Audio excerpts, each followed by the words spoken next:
The words still echoed sometimes, a cold, sharp sting in the memory. I need more. He can give me the life I deserve. My wife hadn't just walked away, she'd traded up, or so she thought. She left our modest, comfortable home, the one filled with years of shared but apparently insufficient dreams, for the glittering promise of a man she deemed richer, more successful, more worthy. The humiliation wasn't just in the leaving, but in the brutal calculation behind it.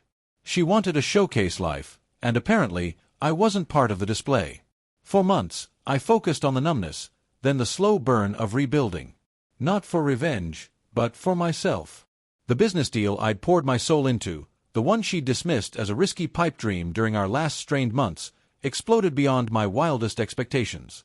Quietly, steadily, wealth accumulated, a stark contrast to the emptiness she'd left behind.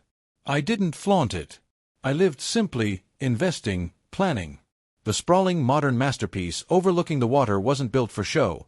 It was built as a sanctuary, a testament to resilience, a symbol of the future she chose to abandon. Moving day arrived, a quiet affair. Boxes were unpacked in the vast, sun-drenched living room, the panoramic windows framing a view that felt like a dream. Then, fate, or perhaps delicious irony, intervened. A familiar car, his flashy, leased convertible, pulled up awkwardly outside the imposing gates, clearly lost.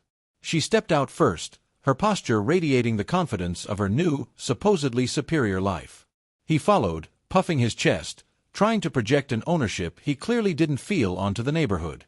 She adjusted her designer sunglasses, ready to dismiss whatever house this was, until her gaze traveled up the long driveway, and locked onto me, standing framed in the entrance of the architectural marvel that was unmistakably mine. The transformation was instantaneous, breathtaking. Her hand flew to her mouth, the sunglasses slipping down her nose, forgotten. Every ounce of that carefully cultivated poise evaporated. Her eyes, wide with pure, unadulterated shock, scanned the soaring lines of the house, the manicured grounds, the undeniable aura of real wealth, wealth that dwarfed the facade she'd run towards. Her jaw literally slackened, hanging open in a perfect, silent O of disbelief. The color drained from her face, replaced by a sickly pallor. Her new, richer man shuffled awkwardly beside her, suddenly looking very small and very cheap against the backdrop of my success, his own pretense crumbling visibly under the weight of the reality before them. He muttered something, tugging at her arm, desperate to escape the scene, but she remained frozen, rooted to the spot, staring. The sheer scale of her miscalculation was etched onto her features with brutal clarity, the dawning horror that she hadn't traded up, but catastrophically down. That the life she craved wasn't with him, it was right here, in the splendor she'd walked away from, now forever out of her reach. The frantic calculation in her eyes was almost pitiable.